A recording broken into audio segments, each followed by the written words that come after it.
Matt Moscona. I'm very important. After further review. Say one more time. After further review with Matt Moscona. And here we go. Live from the Raising Cane studio. That's right.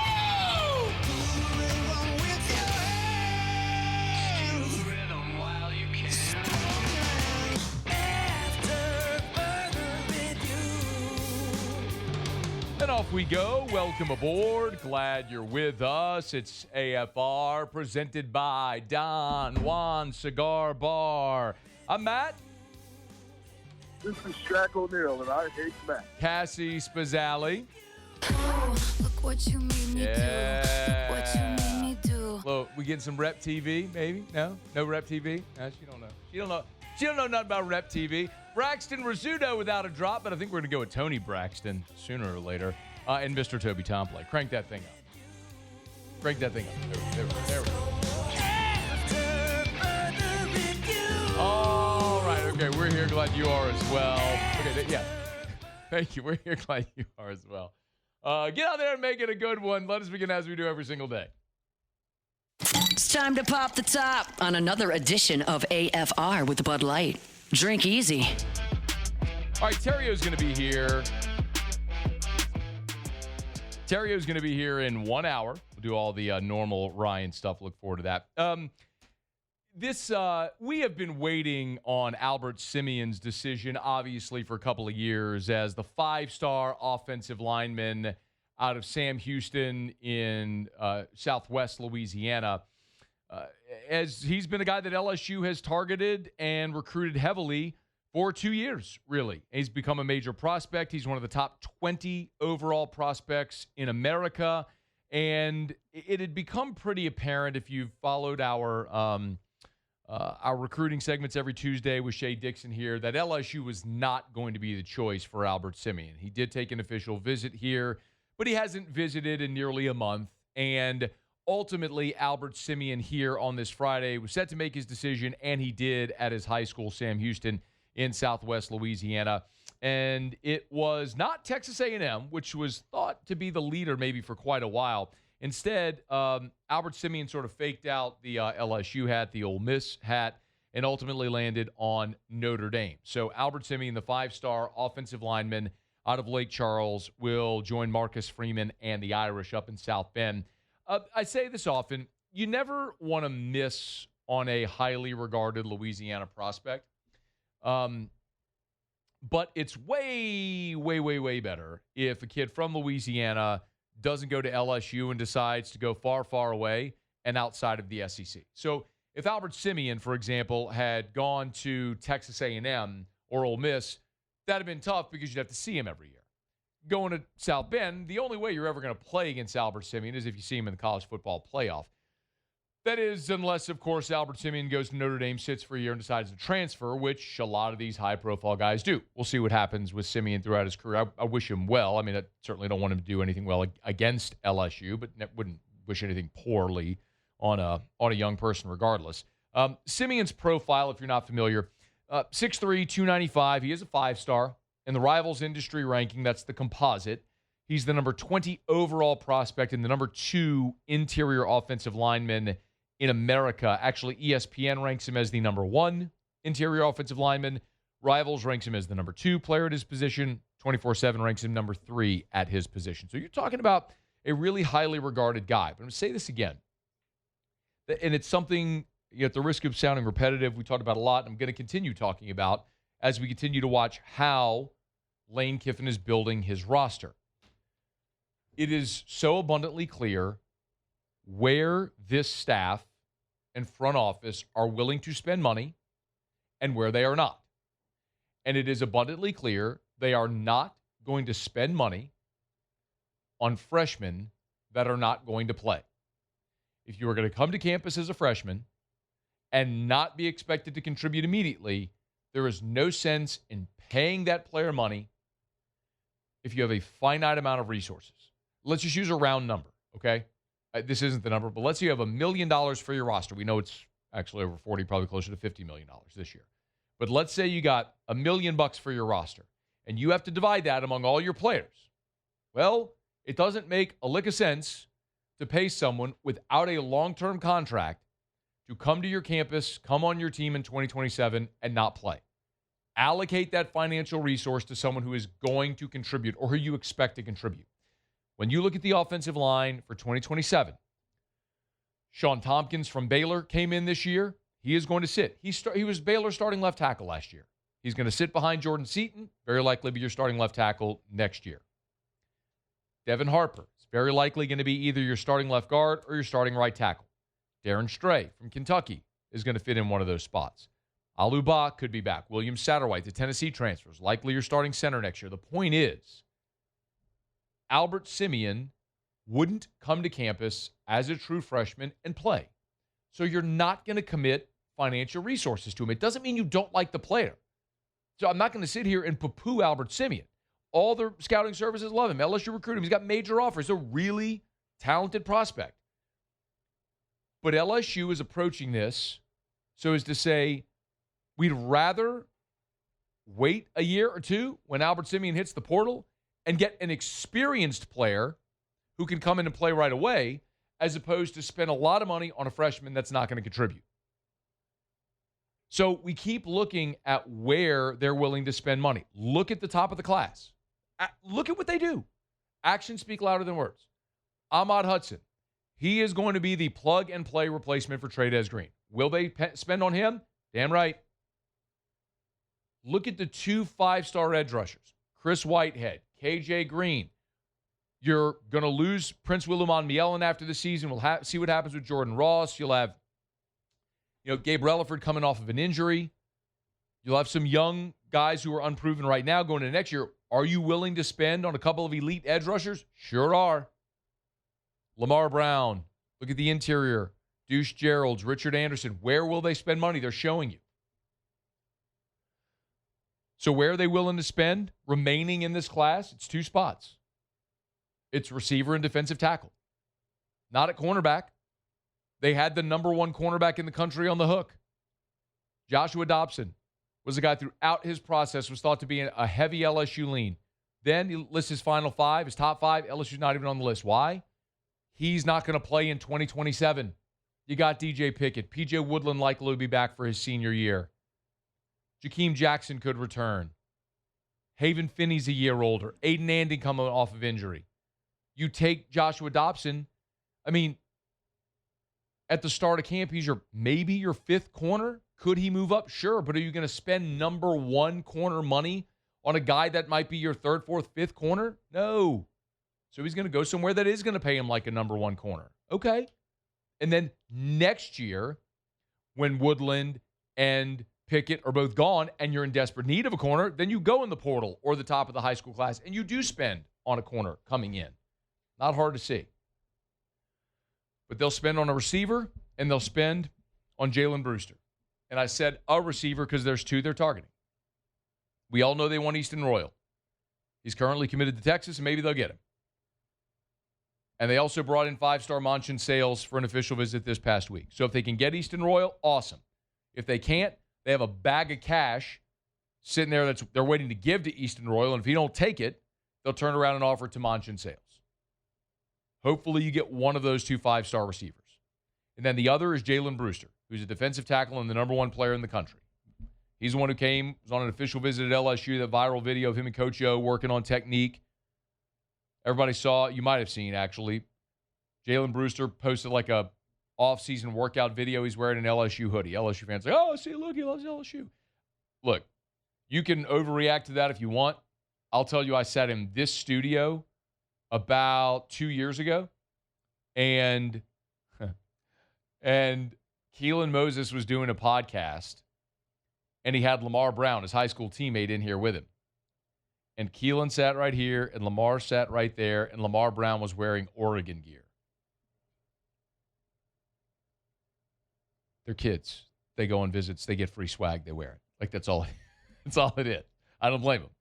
So I wouldn't read anything into the LSU hoodie. I don't think it's a statement. I just think the guy got an LSU hoodie, has an offer, and wore it. So whatever. But Albert Simien's headed to Notre Dame. He won't be at LSU, and that's okay. Because if I look at who LSU's starting offensive guards will be in 2027, whoever they are, I would rather them over true freshman Albert Simien. And if Simien hits the portal at some point in his career, then you go look at him and see if it's a better time to add him to your roster. So Albert Simien's headed to Notre Dame. At least it's not in the SEC. All right, it's After Further Review. We're glad to have you hanging out with us here. Our show open every day is brought to you by Bud Light. Drink easy with the great taste of Bud Light, the official beer of AFR, the official beer of your Fighting Tigers of LSU. Hey, look, when you go out and about this summer, maybe you're at the pool, at the beach, having a backyard barbecue, whatever it is, make sure you have plenty of delicious ice cold Bud Light. And when you can, look for the limited edition Folds of Honors cases, okay? Because those limited edition Folds of Honor cases are awesome. Every time you buy one of them, a portion of that sale goes to Folds of Honor, which funds scholarships for the children of our fallen servicemen and women. So an awesome organization, and Anheuser-Busch has supported Folds of Honor since its inception.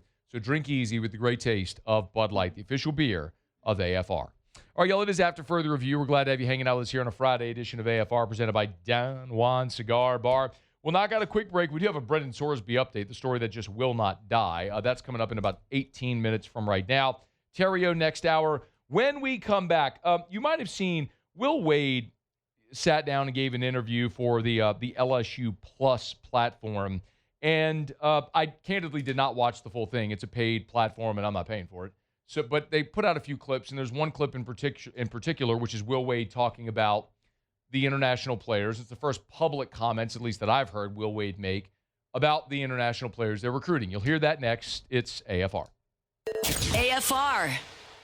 We're brought to you by River City's 1 Hour Air, where they're always on time, or you don't pay a dime. 752-0001, 752-0001, or 1hourbr.com. Look for the big yellow vans and trucks with a giant clock on the side. It's 92 degrees, y'all. It is 92 degrees in Baton Rouge. The oppressive heat is here. The summer heat, which ain't going away until probably December. River City's 1 Hour Air can take care of your AC if you have an issue with it. So call our friends at River City's 1 Hour Air like Moby did. He talked about John Leo. That was his technician. Said John Leo was great, very knowledgeable, goes over all that he checks, stayed on until it was done. We were very impressed with him. Another 5-star review for River City's 1 Hour Air, where you're always going to get exceptional customer service experience, and they're going to do it right the first time and give you a good, better, and best option, and you choose which is the best for you. It's River City's 1 Hour Air, 752-0001, where they're always on time or you don't pay a dime. After Further Review with Matt Moscona, presented by Don Juan Cigar Bar.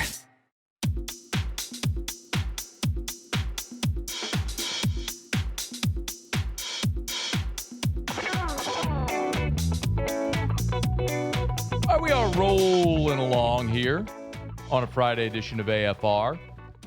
Always big shout out to Don Juan Cigar Bar there in Town Center. 4th of July is just around the bend. You want to celebrate with a smoke, you can do it. Go get your sticks at Don Juan Cigar Bar and Don Juan Cigar Company right there in Town Center.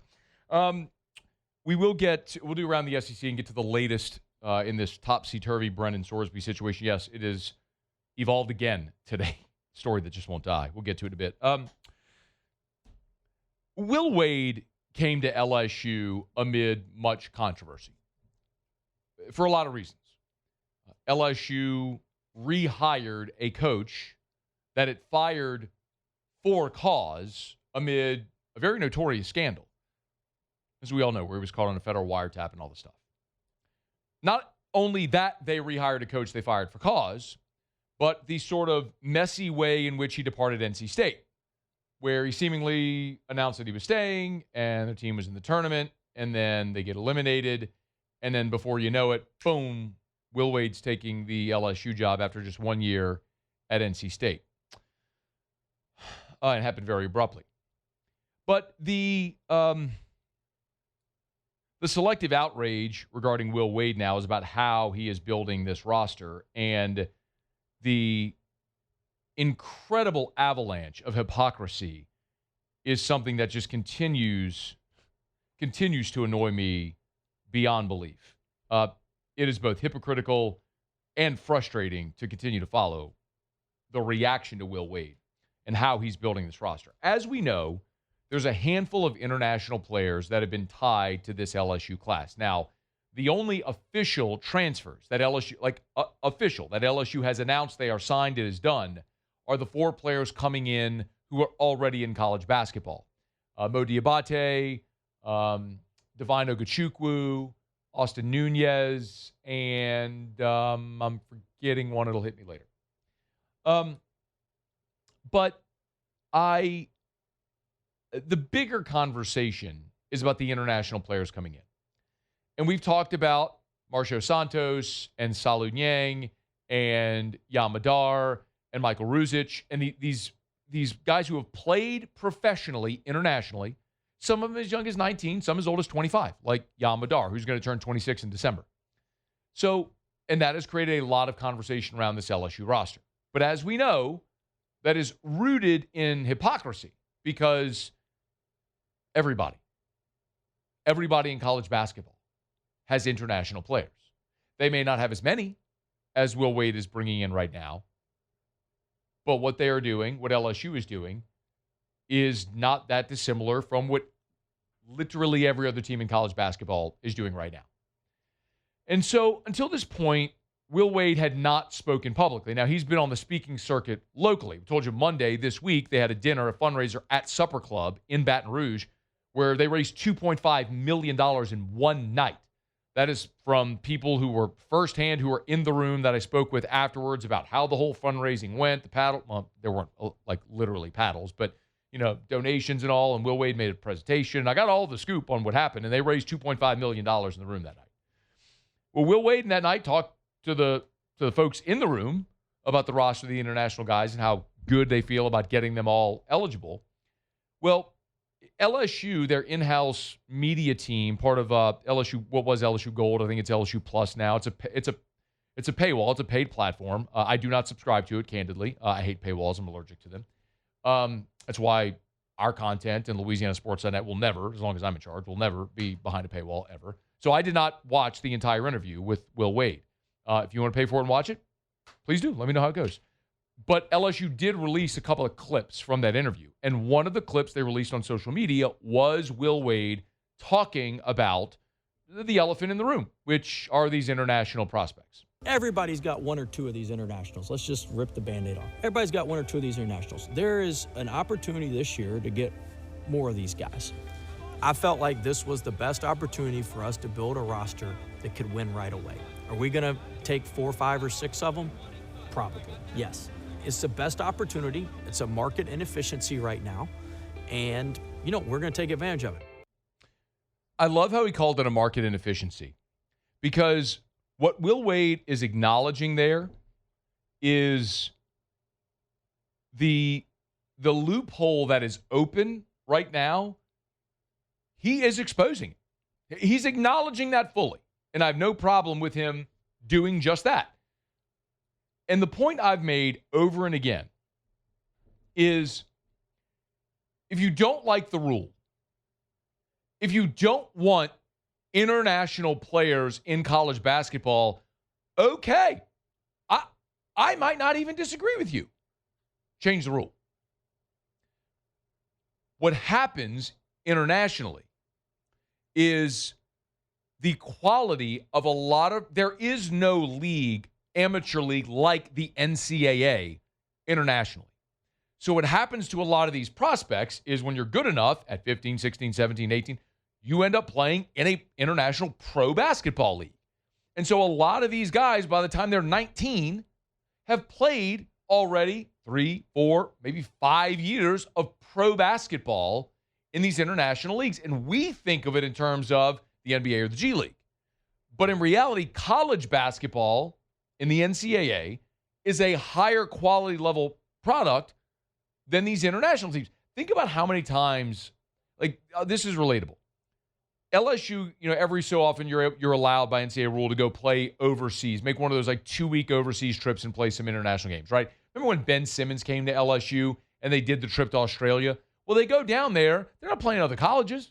They're playing pro teams in Australia, and LSU beats them, because they're better. College basketball here is better than a lot of those international teams. So the rule has been that these international professional players are allowed to come play college basketball. They got to get a waiver, but they're allowed to come play. And so you see it all the time. I mean, the Florida Gators' best player is an international player. We talked about this weeks ago. I went through Florida and UCLA and Arizona and Illinois and UConn and some of the best teams in college basketball, Duke, Carolina. They all have international players on their roster. When you look at some of the guys LSU has landed here, Marcio Santos, LSU beat out North Carolina for Marcio Santos. Like, he's a Brazilian center. If North Carolina had landed Santos, is the collective college basketball loving world melting down because Michael Malone landed Marcio Santos? Hell no, they're not. I'm sorry, that was for Salu Nyang. LSU beat Kentucky for Marcio Santos. Remember the story? Mark Pope got on a plane, flew halfway around the world to go recruit Santos, and he picks LSU. If Santos had picked Kentucky instead of LSU, is the collective college basketball world melting down? Hell no, they're not. They're melting down because it's Will Wade. And that's the annoying thing. Did you see what happened yesterday? Narcisse Ngoy, who was the 57th pick in the NBA draft this year, like the draft that was this week, he was the 57th pick in this year's draft, has decided he is not going to go play he's not going to go play for the Clippers, who drafted him. Instead, he's going to play at Auburn. So where is the outrage about Narcisse Ngoy playing for Auburn next year instead of the Clippers? I mean, this is the point. This is the part that is the most annoying part. And one of the counter arguments a lot of people on Twitter have said about that is, well, Ngoy never played in the G League or in the NBA. Okay, great. But he played internationally as a pro for Chirao Rouen Basket, Rouen Metropole Basket, and Pointers Basket 86 in France. He was an international pro who's 21 years old. Where's the outrage? That is why, over and again, we'll continue to say it, that is why over and again, LSU fans have lined up and taken bullets for Will Wade because of that. If Will Wade were doing something wrong and everybody knew it, I think you would have a much more divided fan base. Like what just happened with Brendan Sorsby.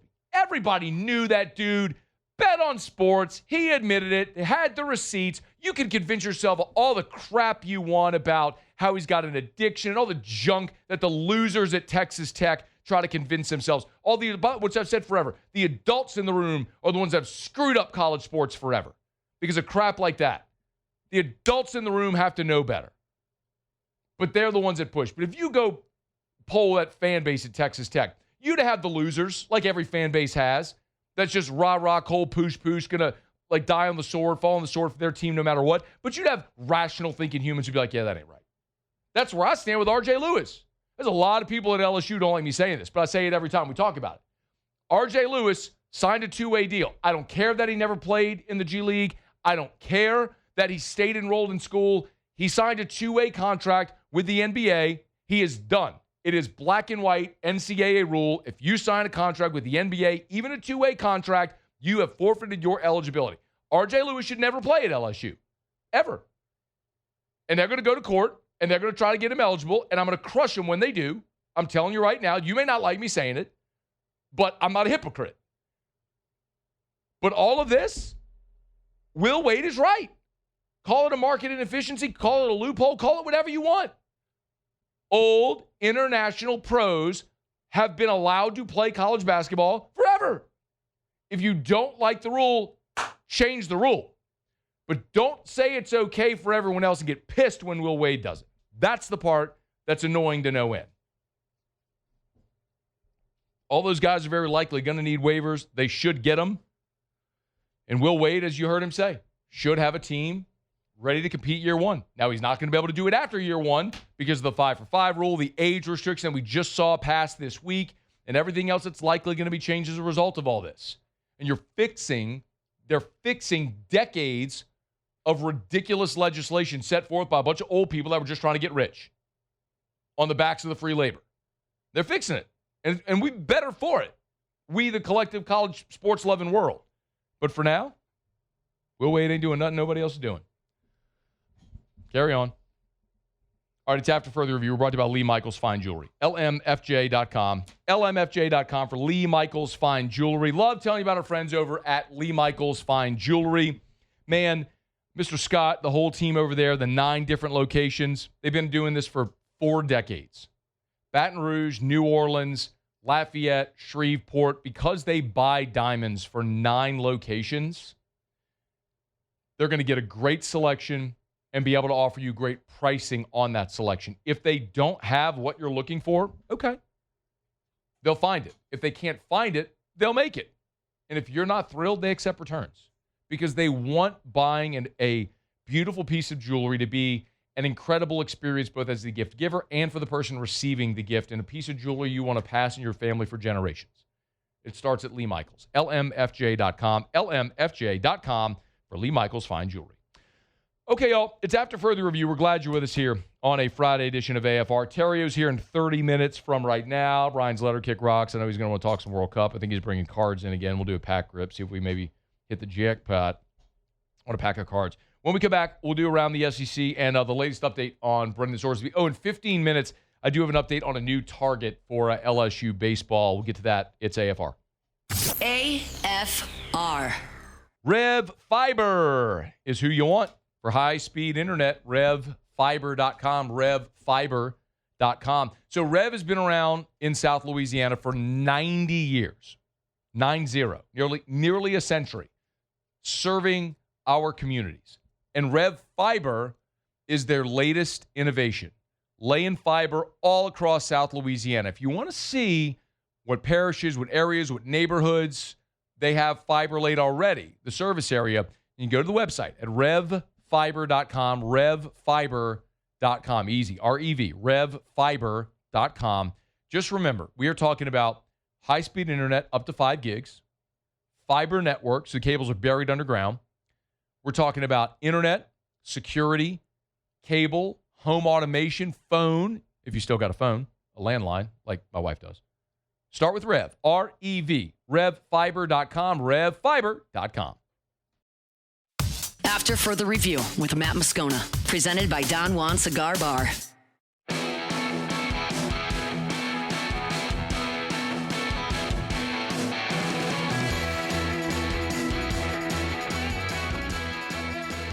Well, another day has brought another turn in the wild, wacky Brendan Sorsby saga.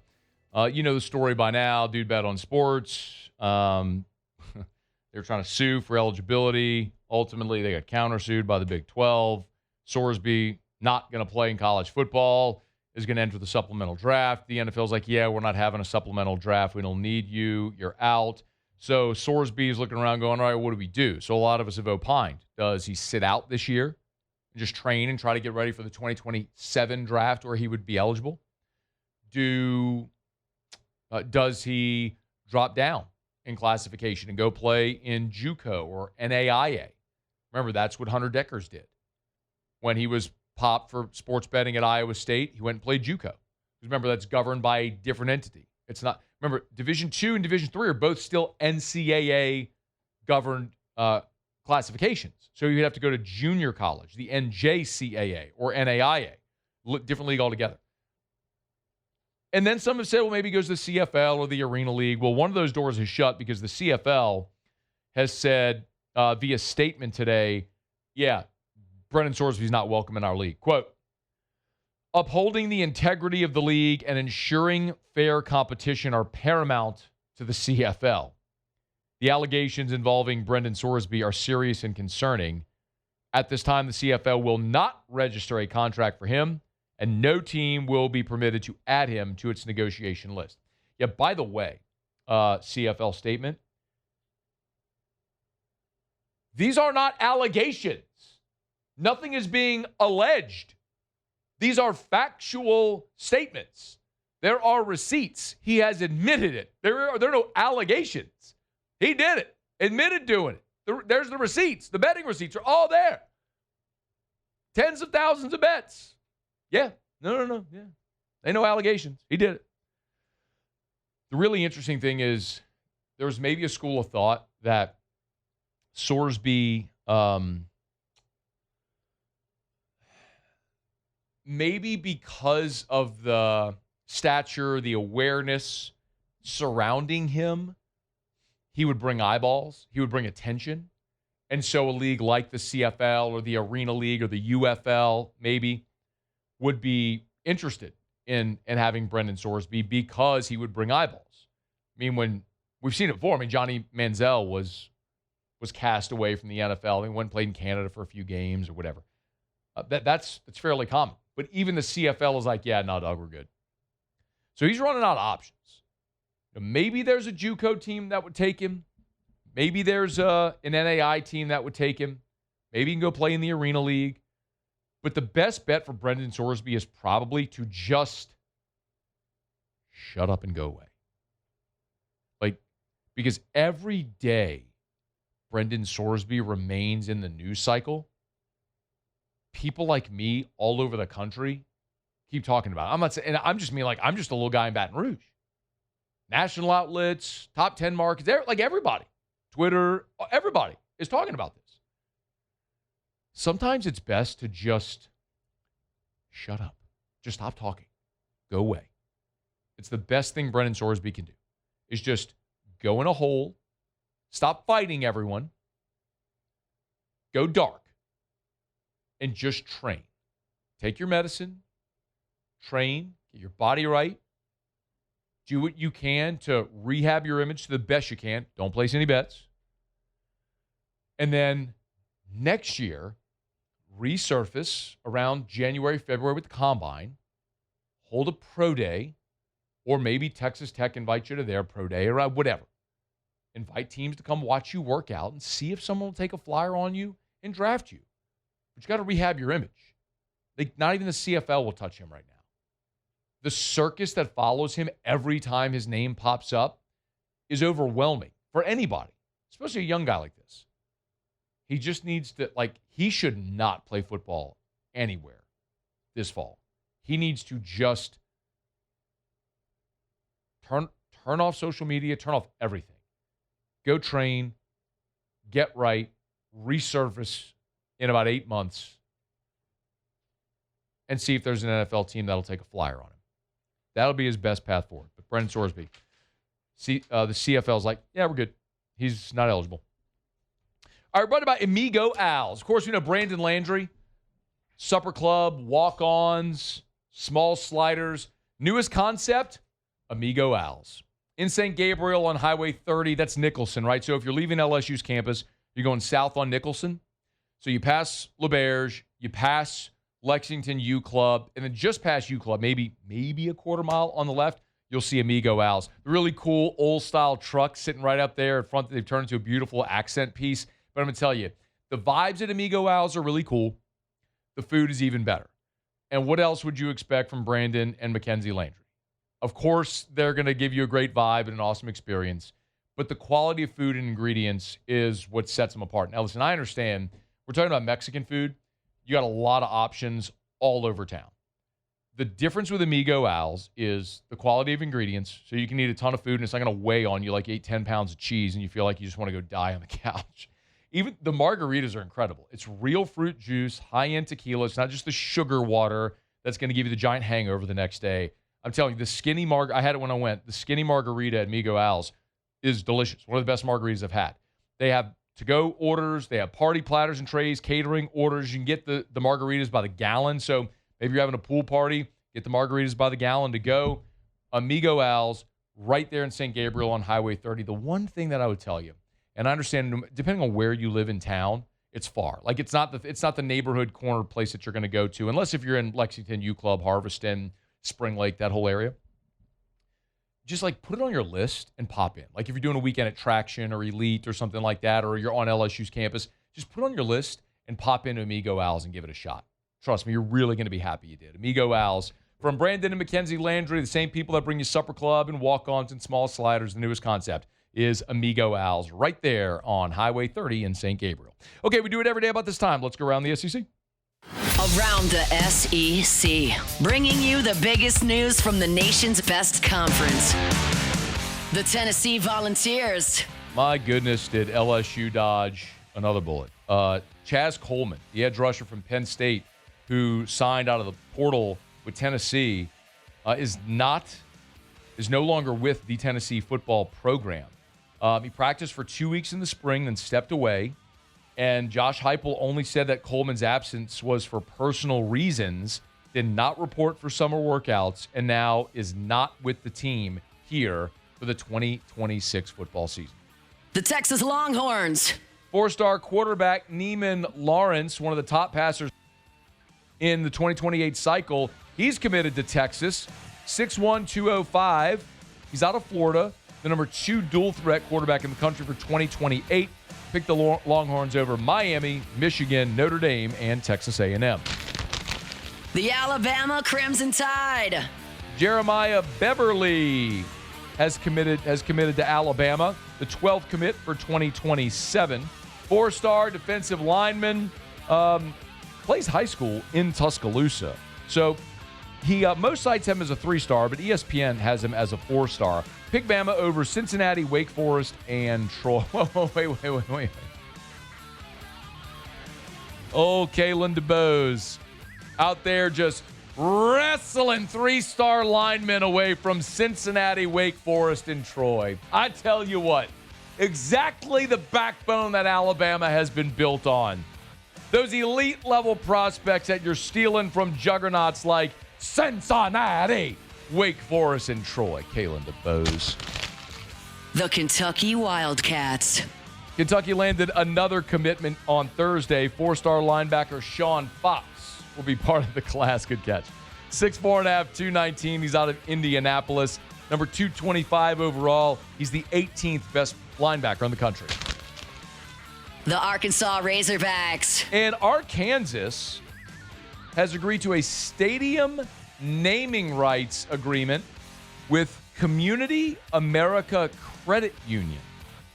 So Reynolds Razorback Stadium will have a name change to Community America Razorback Stadium beginning in the 2027 season. It is said to be the most lucrative deal of its kind in college football, totaling $70 million over 13 years. So that's an average of $5.4 million annually. There you have it. That is Around the SEC. Friday shows are brought to you by Don Juan Cigar Bar in Town Center. Great place to watch all of your World Cup action.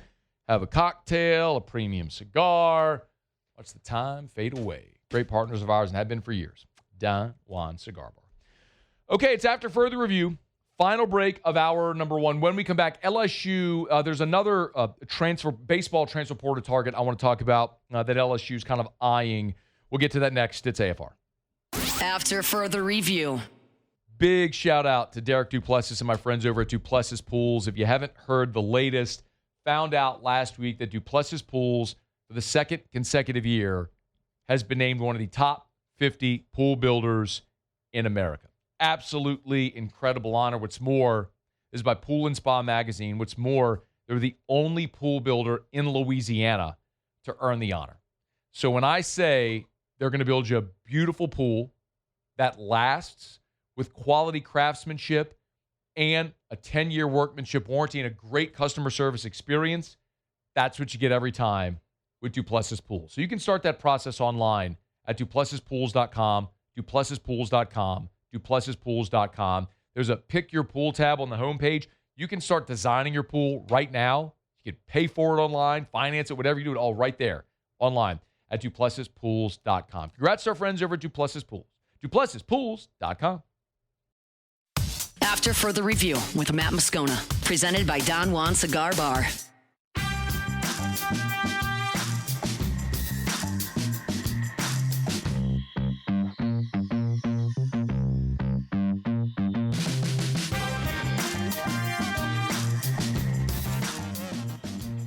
You might have missed this news from the college baseball world a day ago that Florida coach Kevin O'Sullivan hired Todd Butler as his new hitting coach.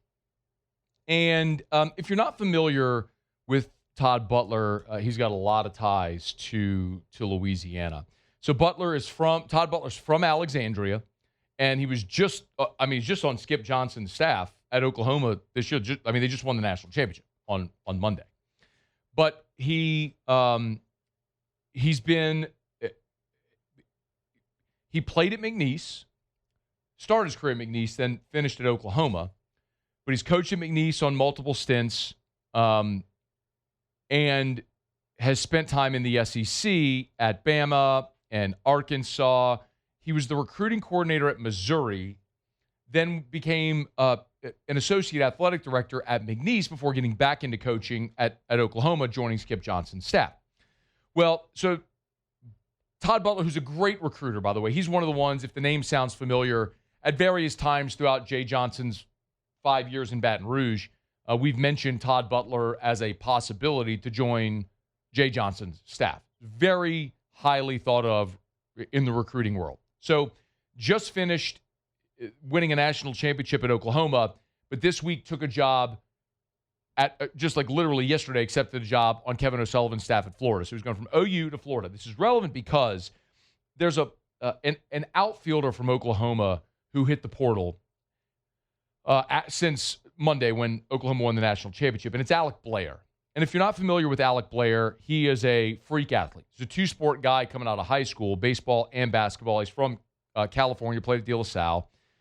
He's stuck with baseball, and I had one scout tell me he is a no-doubt future first-rounder. He's 6'6". The comp that one scout gave me was Sean Green.